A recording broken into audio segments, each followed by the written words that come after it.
Good morning. Good morning. Happy Saturday, everybody, and welcome to a special edition of the Spin Zone, Saturday edition. And while yesterday did not have a whole lot of really anything to look at, today for sure does. And so I had to ask my guy to come on with me. Normally it's reversed. Normally he's introducing me, but either way.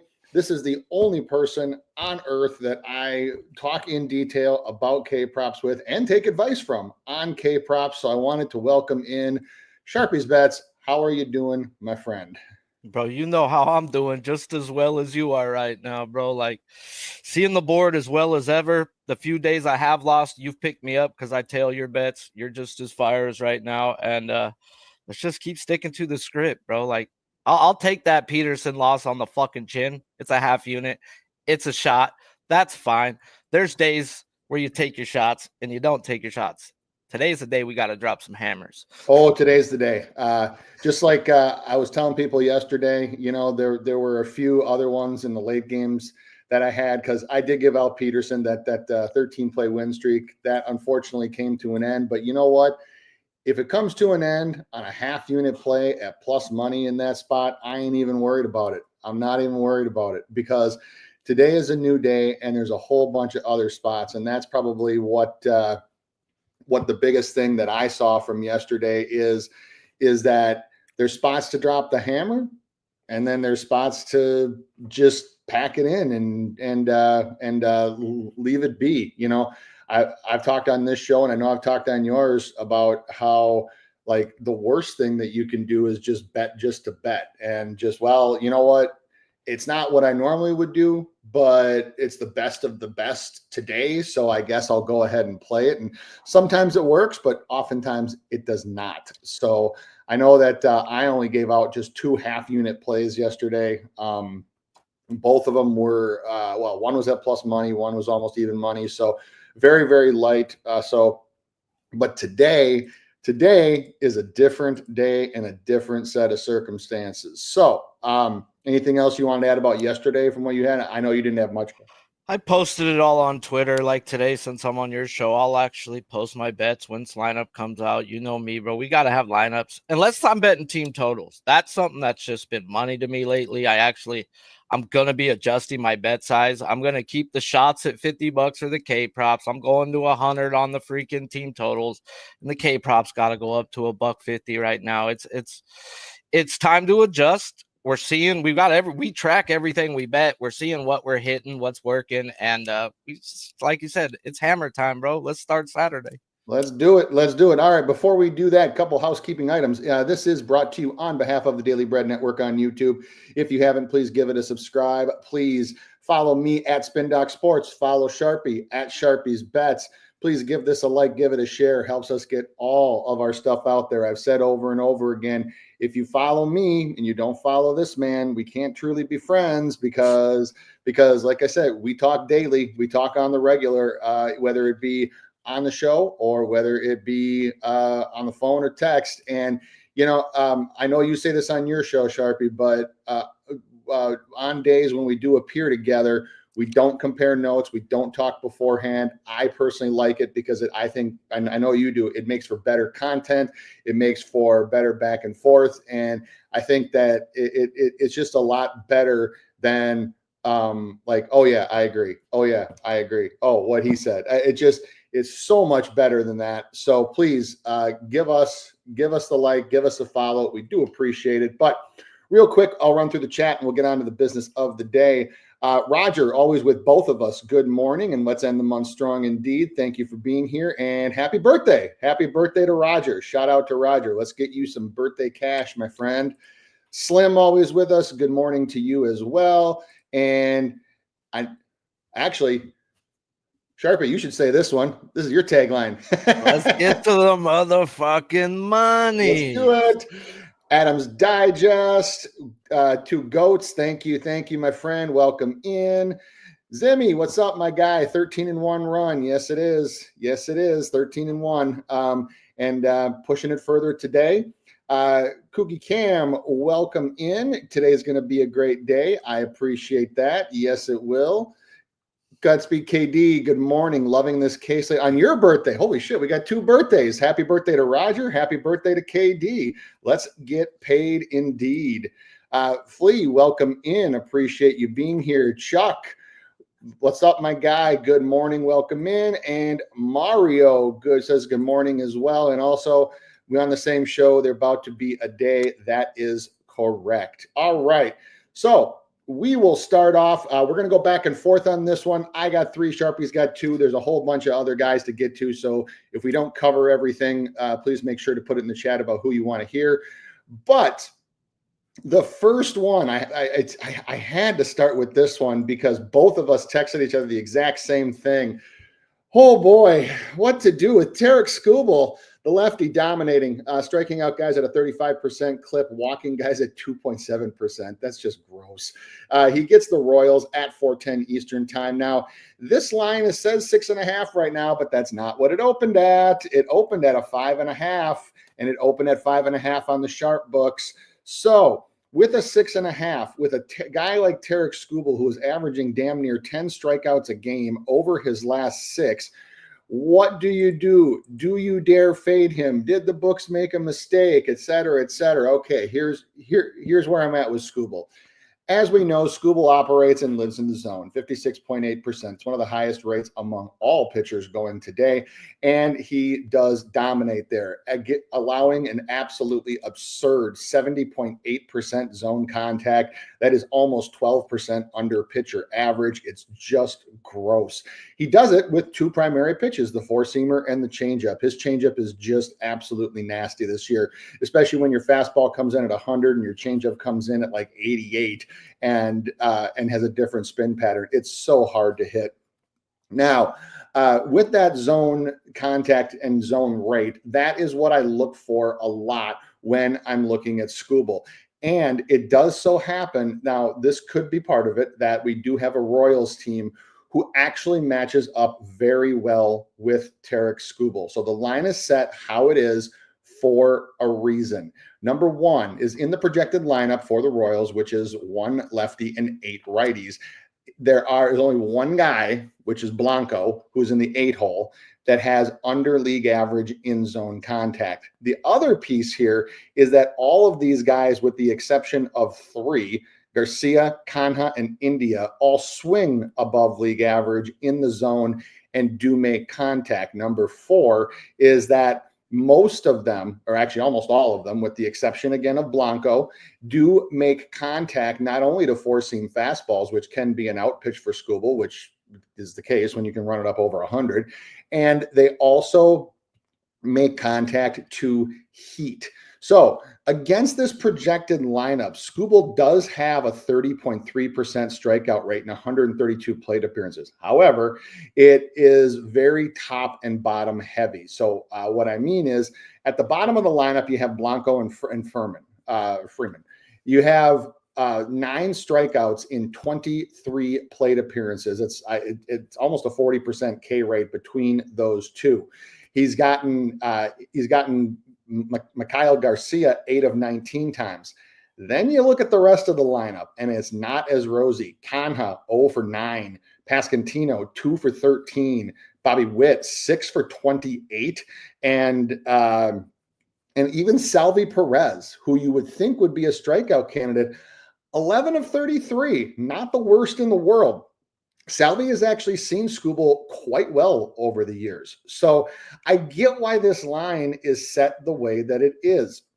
The other piece here is that Skubal does have 8 appearances at Kauffman Stadium, and it hasn't been the kindest place in the world to him. He's only averaging a 25% strikeout right there in like over 160 plate appearances. So it has not been a place where he has had a ton of success. It also hasn't been a place where he's gotten 7+ strikeouts very much. So before you run to the window and think, oh my God, look at Skubal's past history, he's going to murk these guys, you have to look at the past history against this team he's facing because it's a very familiar opponent. It's also an opponent who he only got 4 against in Detroit, where he's been absolutely ridiculous. So what this all adds up to for me is that I might have to just throw Skubal out the window today unless we get the right lineup. And I got to be honest with you, when I say right lineup, I mean right lineup for an under. And I'm just shocked that I'm even saying this, but what I want is I want the top 7 that are in there right now. I think I'm totally comfortable with the top 7: India, Witt, Pasquantino, Perez, Garcia, Canha, and Lofton. We get those top 7, that's fine. The 2 that I really don't want at the bottom or in the lineup period, are Rave and Waters. Rave and Waters, the kid Rave, for those of you that don't know who he is, John Rave, he's got some power. He's got some opposite field power. However, the problem is that he can be prone to strike out. He's had limited at bats, but he's had some strikeout issues, and Waters is a very, very low contact guy. Now, as far as who else they could put in to make me like really, really want this one, even though it's lefty, if they replace Blanco with Kyle Isbell, or if they even replace Furman with Kyle Isbell, I wouldn't be opposed to taking a shot on an under here. However, the equation changes completely if Raver Waters is in the lineup, especially if they are in for one of the top current projected 7. Because if they're in for one of those guys, you can add a strikeout, maybe a 1+, and now a path to 7 becomes very, very doable. But I was wondering if we would see people like, trend bettors and whatever run to the window on Skubal today. And I'm just telling you, this is not a place he's had a lot of strikeout success. This is also not a lineup that he's had a whole lot of success in, with the exception of really the bottom 2. So now with his projected outs only being 18.5 juice to the under, he's probably going to have to, if that's the case, if this is the lineup, he's probably going to have to get either Blanco or Freeman twice each. Can he do it? Of course he can, especially Blanco. But seven's a tall ask for me with this lineup. So for me, it might be under, or I might just throw it out. Any thoughts on Skubal, Sharpie? Just real quick, yeah. I brought it up to you when we were talking about Hunter Green. Yes, Hunter Green's a righty, Skubal's a lefty, but I says, bro, their approach with Skubal was so great, and they talked about it on the radio. When these guys are throwing a Hunter down in the zone, they're just going the opposite way. They're just tapping the ball, just putting it in the play, What happened with Hunter Green? 5 innings, 7 hits, 3 strikeouts. What happened with Skubal last time he faced them? He went 5 innings, 7 hits, 4 strikeouts. What I'm saying, guys, is they put his hits at 5.5 for the first time today. Just take it at some plus money, if anything, guys. It's telling you right there, he's going to give up 7 hits today again. They have the right fucking theory to go versus a guy who throws 99. I'm not an under K better. You know that. I'll run. I'm scared. Every time I bet an under, the guy has fucking 10. So it's under or nothing. But I might look to take his hits over. Like I said, it's 5.5 for the first time. And the last time he faced them, Pasquantino was in the 7 hole. Canha batted in the cleanup. If they're going to put a metric type lineup out there, put the lefty at the bottom and do that and put Waters at the end, that's fine. Waters could be in the 9 hole. Yep. But definitely looking for his hits over if I play anything on him today. I like it. Yeah. And the other thing is, for me, is that Skubal is a smart enough pitcher, and just watching how Dingler is caught, I'm assuming he'll be in, is that I can see him recognizing that, yeah, this is not the lineup to try to just blow it by guys and try to attack, and doing some more pitch to contact, which can lead to potentially a longer start. So maybe outs, but also, as you said, can lead to the hits. This is just not a team that he is built to strike out 7, 8, 9, whatever times. So I am totally on board with under or nothing. All right. Go ahead. Sorry. No, I was going to say too, though, real quick. I know the Royals aren't hitting lefties, and you're going to be like, this is Tarek Skubal, because I'll say that too. They weren't hitting lefties when they seen them back in April either, guys. Royals ain't been hitting fucking nobody. So take that into account too. I mean, I just don't think it's the time to back him today. Agreed. A guy that is not under or nothing would be your first guy, Mr. Robbie Ray, striking guys out at a 27% clip, walking at a 10.5% clip. That's the Robbie Ray experience we know and love. He gets the Marlins today at 410, a line that is at 6.5, slightly juiced on both sides. Sometimes you can get a little bit plus money depending on where you look. I know this is your guy. We talked about him before we went on. Let's talk Robbie Ray. All right, man. Ray gets the Marlins, guys, who over there. If you don't know how I bet, I take 200 plate appearances for a lefty. I has to be a minimum 15 days, and I won't go past 30. So over the Marlins' last 200 plate appearances versus lefties, they're one of the best teams in the league, it says, as they're walking top three at over 11%, and then they're only striking out 18.5% of the time. Yet they do have a bottom three isolated power. So we go back through the times of these numbers to see who they've seen that I would bet on. And we have what I like to call gold, as they've seen the Padres, Angels, White Sox, Rays, Dodgers, and Cubs.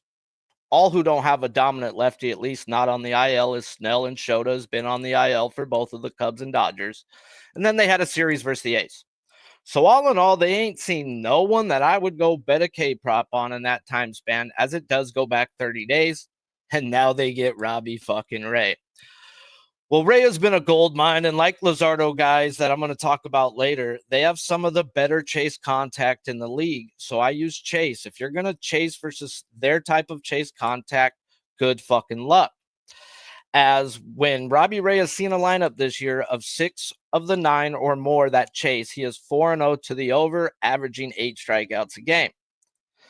Now, this is a spot that I want to back this man, guys, as like I said, their bottom 3 ISO is versus a bunch of middle of the pack to bottom of the end type guys, and this is not him. So I might be betting the team total under, as well as looking at his K prop. As when we run this projected lineup, we've got 6 of the 9 that are worse than league average when it comes to chase. And with one of them guys that don't chase being Sanchez, who has struck out 2 of his 3 at-bats. Now, that's not enough for me to move the chase to 7-2. But all in all, it's still 6-3. And he's 4-0, like I said, to the over when he's seen that. So when I run this spot for his pitch mix and I see who's in this lineup, I come up with 2 dead spots. But those 2 dead spots are in the projected 8 and 9 hole. That is like the best way you can draw up a K prop. If you want to put in a dead spot, put him at the fucking end, then so be it. So I come up with anywhere from 7 to 9 for Robbie Ray today. And that to me tells me that I got to bank on Mr. Ray once again. Now, one thing that I do use, guys, is I read these books like Spin does, guys, and I look at the lines they put out. I see a team who's walking at an 11% clip, and he has walked 2 or more in 7 of his last 10 games, with 3 or more in 5 of those games. Yet they have Robbie Ray's walks at a 1.5 regular juice. And if Ray ain't walking more than 2, I don't see how he doesn't get there today, guys, as this was the same thing with Gore in Seattle in the line, and that was the final push for me to the over. As the metrics are there, the pitch mix are there, and the books are saying he don't walk 3, this should be a national holiday, guys, because the Marlins about to get their first dog from the left-handed side in the last month. Yep, that's what I got on Ray. No, I couldn't even add anything else.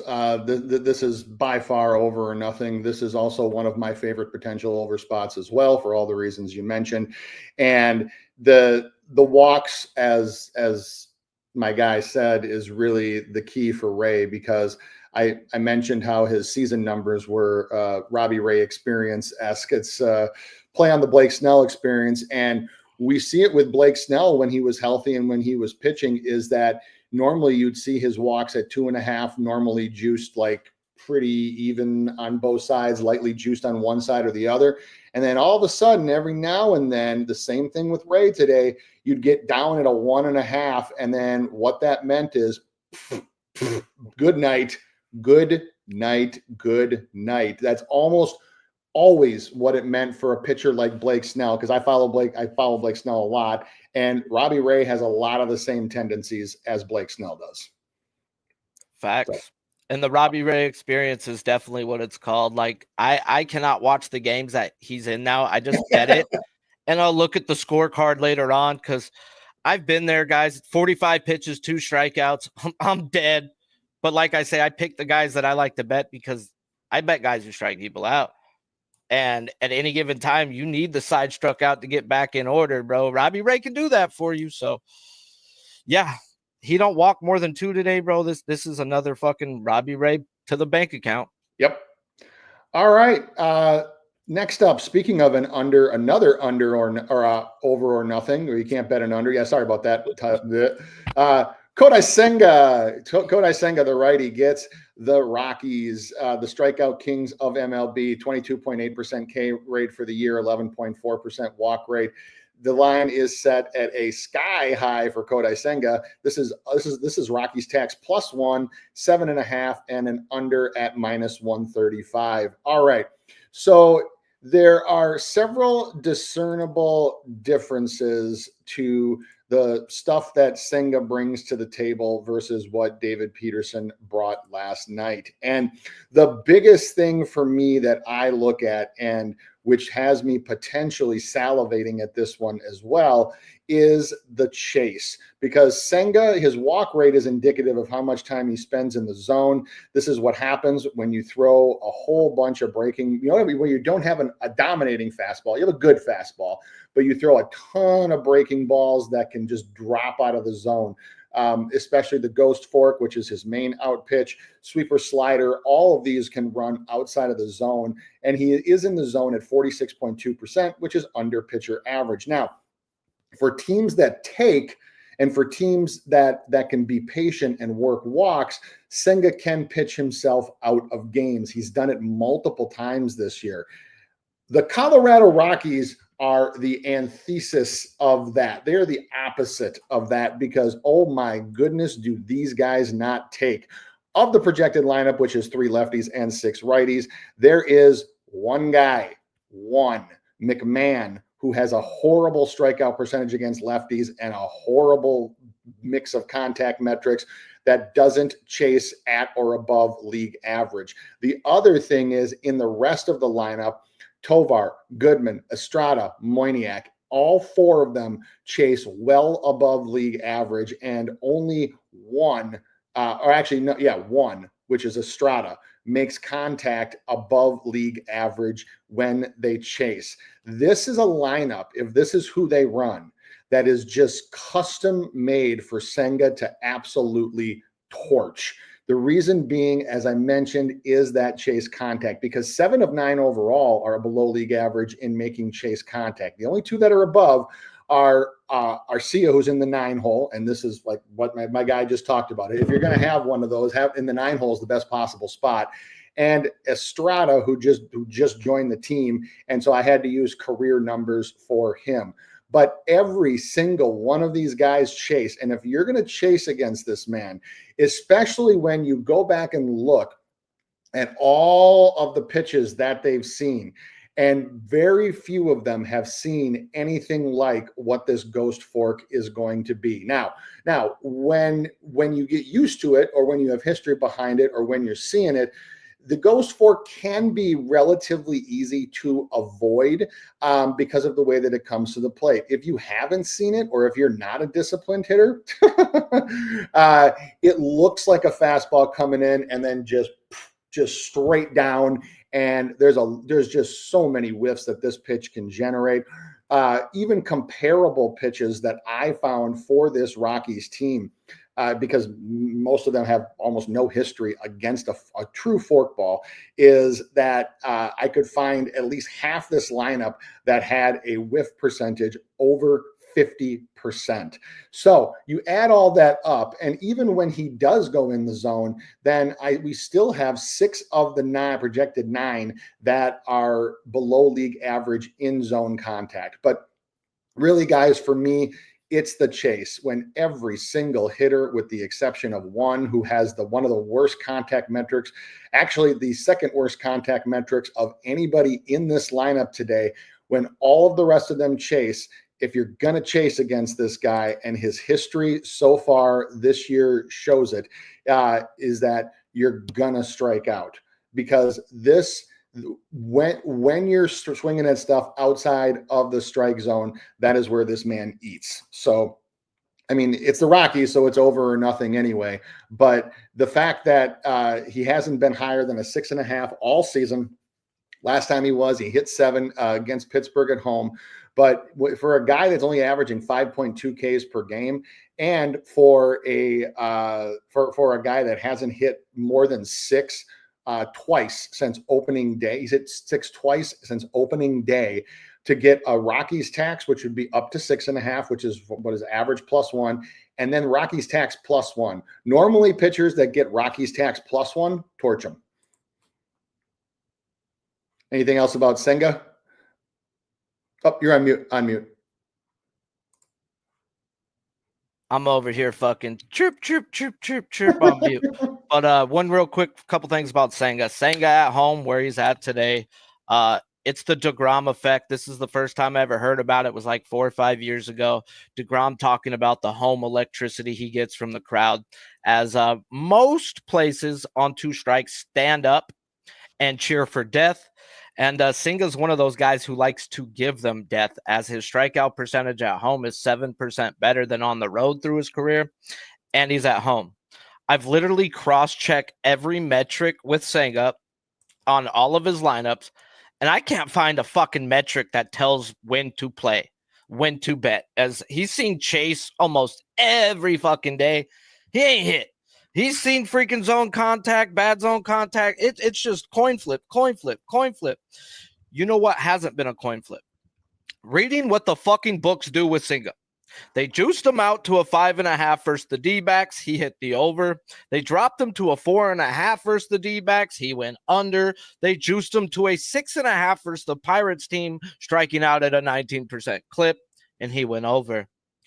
Once again, the books are telling you at 7.5, and every other game with Senga over the last 6, just follow the fucking leader, and the leader is saying over. And when I run the pitch mixes, I haven't got to it yet. I'm sure I'm going to be on the over today, and it's just how much am I willing, as it does show weather, but as long as we can get it in, I'm going to get in as well. Yeah, the weather that I saw, the most recent weather report, thank you for bringing that up. I forgot about that one. The most recent weather report that I saw for this one is that there's a broken line of scattered showers moving in around game time. The question becomes, will the heavier stuff miss them, or will they start late, or whatever? It looks highly likely that the game will play. The only thing that like you, Sharpie, that I know I'm going to do is I'm just going to make sure that we're not going to have some either whether the rain's going to intensify or it's going to start where it could delay during Senga's start, because obviously rain delays equal pitcher sitting on the bench, which especially when because I know the Mets like to have Senga do the every 6-day thing and really adhere to his Japanese routines. If he would actually happen to be sat down due to a rain delay, he ain't coming back out. It is highly unlikely that they would bring him back out. So the only guy I've ever seen brought back out after an hour plus long rain delay is Jose Barrios. Yep. And that's because the year before he had a 2-hour rain delay and he got sat. So he prepared himself for the next time this happens. I'm mentally going to be ready to go back out. And they fucking did it, bro. I think it was 2 years ago. He went out after an 1.5 hour rain delay and just kept going. What the fuck? And that's the exception, not the rule, because normally you get past like 35, 40 minutes, they're done. You're done. And actually for some of them, even if it's more than like 20 minutes, that's it. They're done. Especially aces, especially staff aces, because there ain't no way that they're going to risk their ace in a situation like that. So, but either way, what it looks like right now is that maybe there's a scattered light rain at some point during the game, or maybe slightly before or whatever. But this one looks like it should be a go. So let's hope for that, and let's hope for this lineup. So before we get to that real quick, home team always makes the call, so that's great that Senga is the home team. If they see something that's going to come in the first 30, 45 minutes, they're not going to start the fucking game with their ace on the mound today. So that's another bonus. I like it. All right, next up, your guy, Jesus Luzardo, striking guys out at 28.2%, walking guys at a 7% clip, gets the Brewers today at 4:05 Eastern. This one is at a 6.5 plus money in most places, with an under that is pretty heavily juiced at -152. Let's talk Mr. Jesus Luzardo. All right, Luzardo gets the Brewers, who over their last 200 plate appearances versus lefties are the Brewers. They're walking above league average, striking out near 25% of the time with a bottom 10 isolated power. And when I look at who they've seen over that time span, Garrett Crochet went out 6.2 innings, had 11 strikeouts, gave up 2 earned runs, and then a series versus the Pirates, Twins, Guardians, and Rays, all who don't have a dominant lefty. And then the Astros, where Fram Diesel went 7 innings of 1-run ball with 7 strikeouts. So all in all, their ISO being bottom 10 is really bottom 3, as they've scored a total of 3 runs in 13.2 innings versus the Dogs, while striking out at a 34% clip in those 2 games, compared to their 25% overall that it is showing. So all in all, their numbers are as fraudulent as we can get if we want the over. As one thing I talk a lot about, guys, is keys, meaning what metric do I use for the pitcher that allows me to then look at the pitch mix. When we look at Luzardo's metrics, guys, he is better than league average at everything I look for, be it zone percentage, zone contact, chase, or chase contact. Yet his chase contact is in the top 5 percentile of starting pitchers. And when they have that, I just look for chase, because if you're going to chase versus this type of chase contact, just take your ass back to the dugout. And if we go through every game this year, guys, Luzardo has been 11-0 to the metric alone, be it under or over. If the lineup has had 5 or more who do chase, he has hit the over. If the lineup has had 5 or more that don't chase, it has gone under. So we run this projected lineup, and when I come up with, guys, is 3 of the 9 projected that chase. That to me right there is an over better as a whole. Slow your fucking roll, Sharpie. As I just told you guys, Luzardo is 11-0 to the metric alone. But that is 5 of 9. This right here is 6 of 9, which is 2/3 of the lineup. And when he's seen that, he is 0-2, obviously, to his K-prop over, but he hasn't had more than 5 in any of those games. Now, that doesn't mean I can't back him. It just means I may need to leave his K-prop alone. As the 2 games he didn't have the chase, like today, he still had nothing more than 2 earned runs. So the way it's looking is it's going to be taking the first 5 team total or the first 7 team total of the Brewers under, kind of like what I did with Crochet. Just back the starting pitcher, as I hate to fuck around with bullpens, unless I know it's the Astros bullpen. Abreu and Hader, for some reason, I trust. I know they come in and do their job, so I'll bet like team totals all the way with certain ones, but Red Sox, you ain't seeing me trust Kenley Jansen to close out a game. But at the end of the day, guys, we look at Contreras, who in the past history has 5 strikeouts in his 14 at-bats and doesn't chase. That then moves the chase to a 5-4, but it's still to the under. So at the end of the day, guys, I got to follow the metric. I cannot try to get in, guys, but if there was a day that the metric gets busted, it's today. Like I said, they are striking out 34% of the time when they have seen the 2 dogs, but yet those 2 dogs, Crochet and Valdez, use zone contact. They don't use chase. They're 2 different type of fucking pitchers. Now, it does show some rain in this game, guys, so I checked the radar, and as of now, it looks like they may need to push the start time back, but it should get in. And shout out, guys, to Stoner Gamer 420 on Twitter, guys. He put me on Kevin Roth on Twitter. All he does is weather for sports, guys, and I didn't trust him the first 2 times I watched him, got free lessons, and he was spot on with the 2 games that I was looking at. So if you're looking for someone who's really good at weather, go on Twitter, follow Kevin Roth, and you don't even got to thank me. Thank Stoner Gamer 420, because I didn't know who that guy was till he told me about him. So when I go look and see what he's showing, he is showing that there is some rainstorms. And then what I seen that I did not see, guys, is the 70% humidity. That's going to take me off of any team total under, guys. Humidity is a son of a bitch. And Luzardo being a half fly ball, ground ball, nothing really there. I'm not looking to back him now, guys. That's going to keep me straight off of him. So what looked like a team total under spot is just a straight up pass, as I can't bet his K prop when the chase ain't there. All right.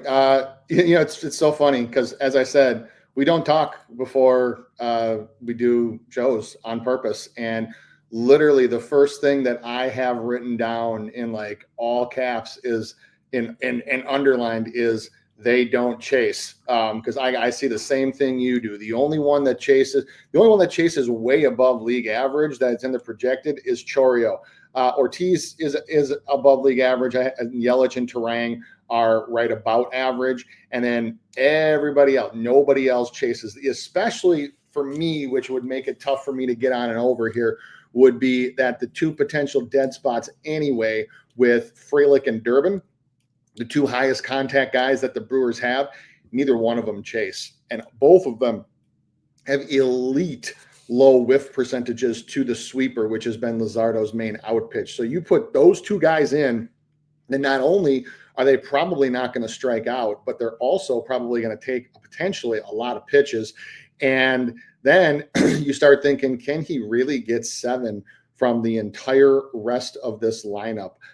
Based on past history, based on how much these guys chase, I'm not sure that he can. Even though we do have a slightly pitcher slanted umpire with Brock Ballou, it's not nearly enough. I mean, this isn't like Bill Miller we're talking about here. It's just very slightly. But the big issues for me that just scream in my face, if you want to even think about an over here, are that the two highest contact guys they have are also their two most disciplined guys. So especially if you put them back to back and you put them where they're projected, like anywhere from the 5 to the 7 hole, man, that's just a huge area of dead that Luzardo's going to have to pitch around. And then you can put a whole bunch of non-chase guys around him. So I'm like you, I'm staying far away from his K-prop. I mean, DraftKings likes to give me free home run bets and stuff. And with the humidity out there and with Milwaukee not hitting lefties, guys, you're going to get some stupid prices out there on Milwaukee.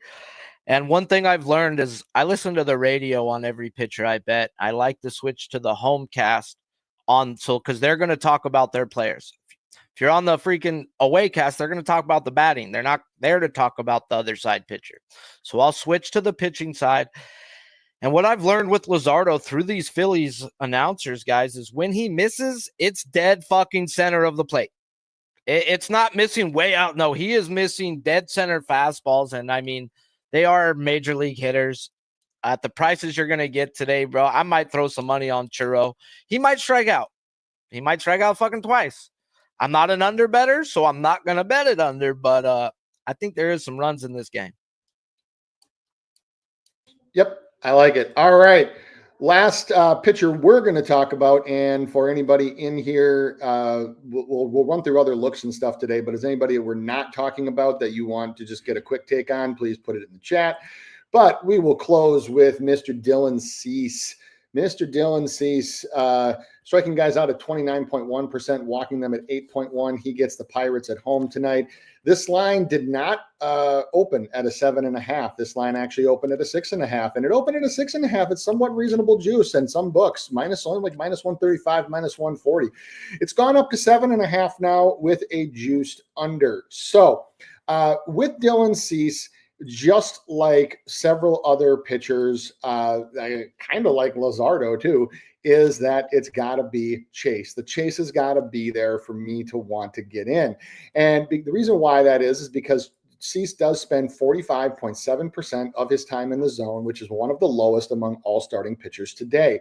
Now, if you're going to chase, he's going to crush you. The reason being is because his four-seam fastball is pretty solid, can get up to 96, 97. However, it's his slider, one of the best sliders in the game, and just absolutely disappears on you. So if you're going to chase, you have a very high potential to K. Now, when we look at the Pirates lineup, which is right now projected to be 5 lefties and 4 righties, it is projected to be the same lineup as last night, and that's not who they went with. So Henry Davis, shout out to Berg. Shout out to Berg from my VIP, who actually said that Davis would be in because of how well he's hitting. He was correct. So we might get a little bit different lineup on this today. And the Pirates also have become where they don't release their lineup until very, very close to first pitch. So this is one that's going to be up in the air for a little bit. And here's why, is because of the projected lineup. And again, I don't know if this is going to be the actual, is that only 2 guys two guys chase above league average, Canario and Kiner Falefa. And Kiner Falefa is very tough to strike out. He has elite chase contact anyway, and he's only struck out 1 out of 5 times against Cease. So you can't put him for any more than a half. Now, Canario is a little bit different. Canario swings a lot and is a walking strikeout, so I actually have him for 1+. He could very easily strike out twice, especially if he's batting cleanup as currently projected on RotoWire. The rest of the lineup, though, is even when I look at guys that chase at league average, O'Neal Cruz, I'm sure will strike out. That's just kind of a given at this stage, especially if he's leading off and faces Cease 3 times. Then I go down and I see that the rest of the guys that chase at league average, like for example, Brian Hayes projected in the 8-hole, chase contact above league average and only has 1 out of 7 Ks, 1 K in 7 plate appearances against Cease. Adam Frazier, 2 Ks, 16 plate appearances. Then I look and I see even Spencer Horwitz, who hasn't faced Cease and is one of their highest zone contact guys.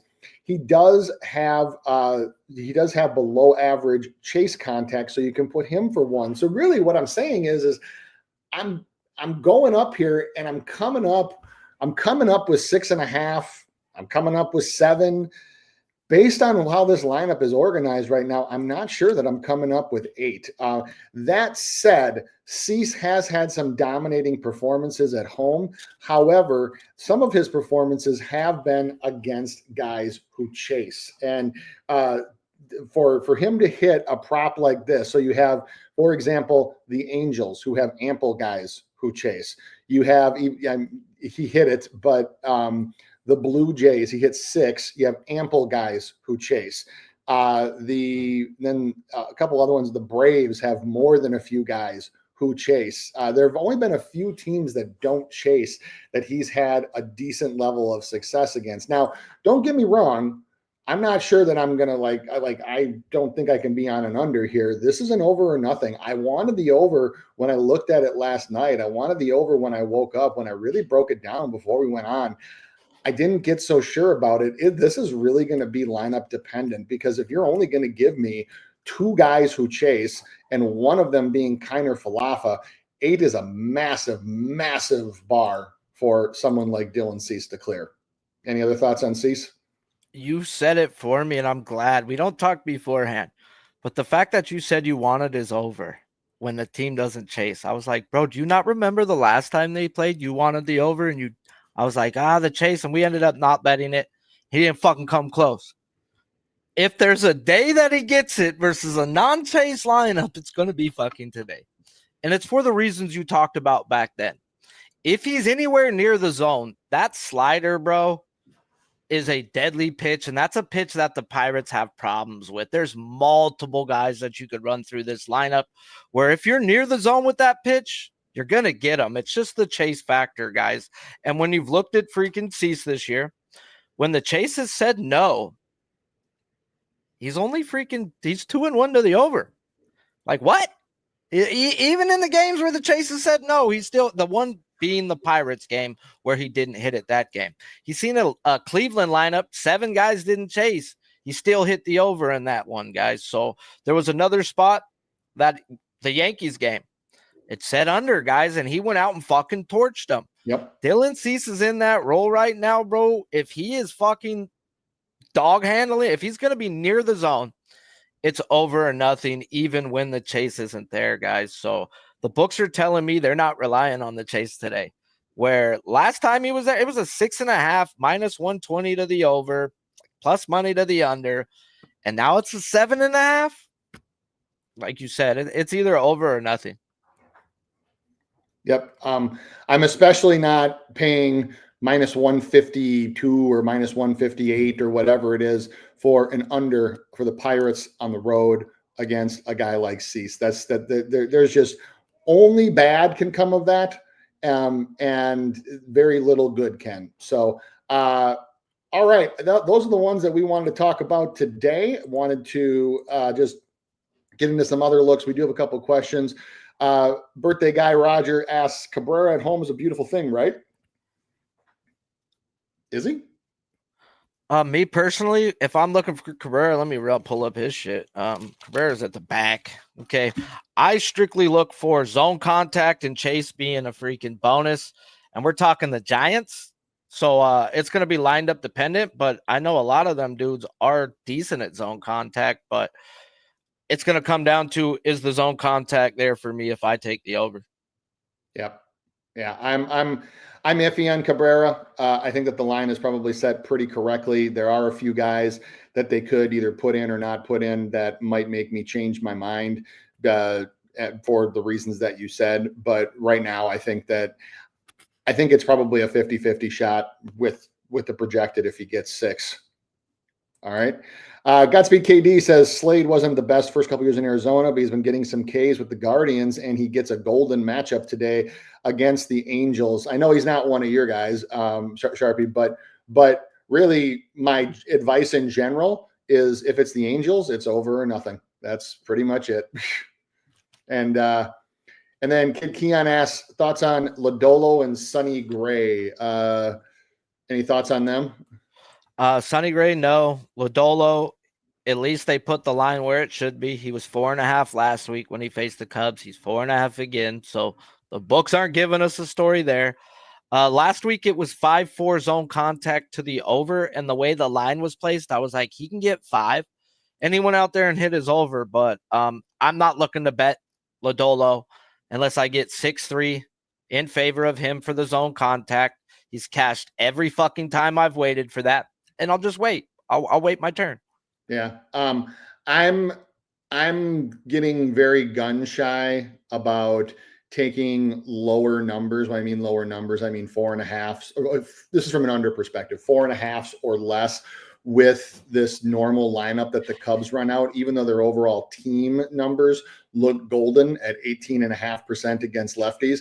It's very top and bottom heavy. So for example, you have Nico Horner, who's at 10%, Justin Turner, who's at 15%, and so forth. But then you have PCA, Pete Crow Armstrong, who is just, I mean, when he makes contact, it's sweet, but he just hacks. He's a hacker.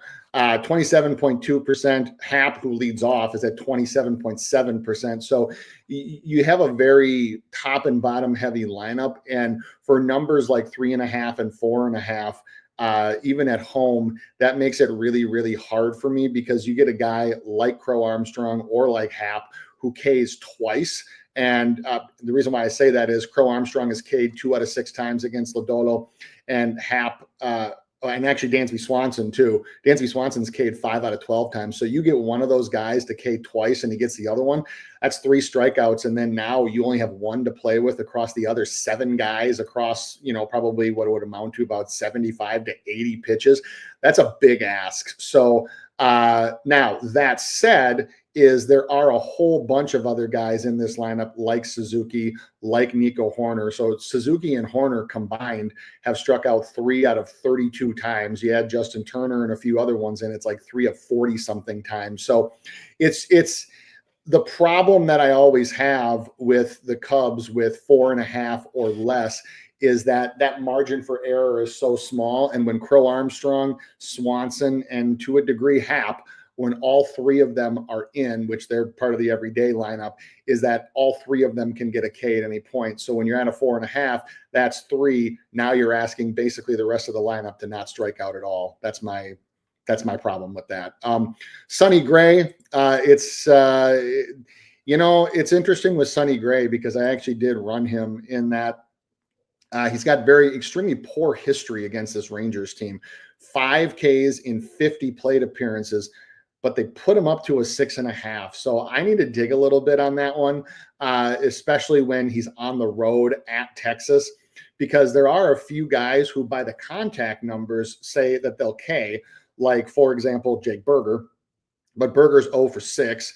Marcus Semien even says that he could K to some of Sonny's chase stuff, but he's only K'd 1 out of 18 times against Sonny Gray. So, I mean, there's just no way you can even think that, okay, that's a guy that I can count on to strike out. Corey Seager is 0 for 11. So there's a lot of stuff that I need to wait and see on here.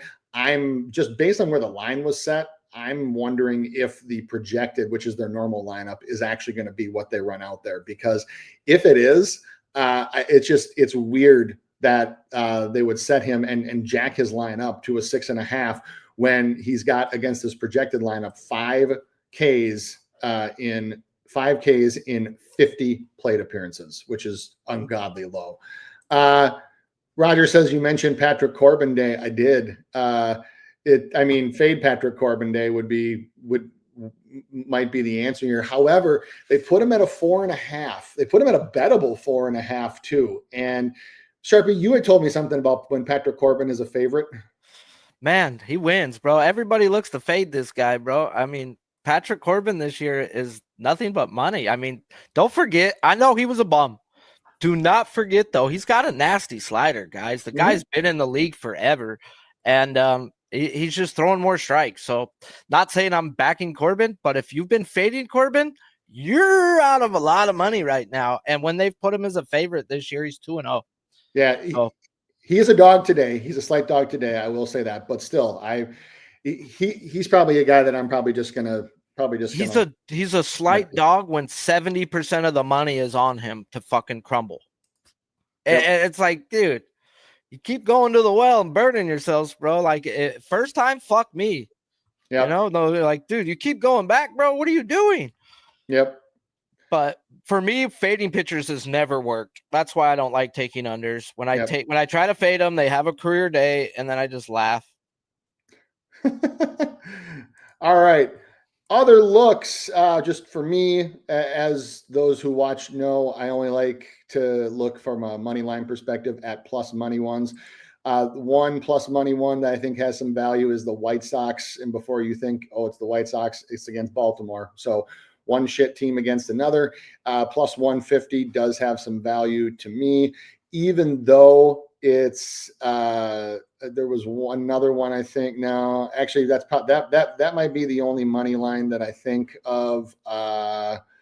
Maybe the rain. Yeah, the Rangers at plus 125 has a little bit of value for the reasons that my guy just mentioned. For totals, I think that the Astros and Rays under can make sense. The Yankees and Dodgers over and the Dodgers team total over are something that I'm looking at as well. With the number of lefties that the Dodgers can run out there, I think that can be a recipe to smacking around Will Warren a little bit. Before he realized he was pitching against the Rockies, for those of you that watched that game, he did not have a good first inning out in Colorado. Now, granted, his start got limited due to rain, but and he did recover, but he did not have a great first inning out there. He has a much, much worse set of metrics against lefties and righties, and the Dodgers have a bunch. So that would be one. And then I think that was it for baseball for the NBA for the playoff game that is tonight. I think that back in Indiana, I think that points are scored over 220 is pretty easy for me, as is the Pacers team total over. I was telling my people is that if New York wins game 5, I want to just like tell them to drop the hammer on the Pacers in game 6. I'm still almost there, but I just want to see how the line moves. But I think that the over for sure makes a whole bunch of sense. Any other ones that you were looking at, Sharpie? Anything else you want to go over? Yeah, man. Call me crazy as fuck, and I might be, but I might be drawing up some shit on Walker Buehler later on, man. Oh yeah. I think it's a nice spot for him with who he's faced. I mean, you go through a lot of the teams he's faced. It's been a lot of really tough fucking contact type teams. So I'm going to draw up the lineup. Something I've been doing with the Braves is it's the only team I'll still compare 24 to 25 metrics with. And it works. I'm not going to go away from it until I have to. If they're elite this year and last year, I'll count them as elite. If they're just elite this year and wasn't last year, I'm going back to last year, and it's been working. So you've got to be elite in both years with the Braves metrics for me to count it. But I'm going to look at Walker Buehler. I thought I wanted some Schwallensack, but FanDuel's got him at a 5.5, hella juiced, and everyone else has moved up. I saw it. And another thing I have learned while betting Swollenback is he's new to me this year is when Holmes goes off, the next day has not been a good day for Schwallensack. So Holmes went off last night. So He did. yeah, it's just probably going to be a complete stay off and maybe look the other way in that game for me. All right.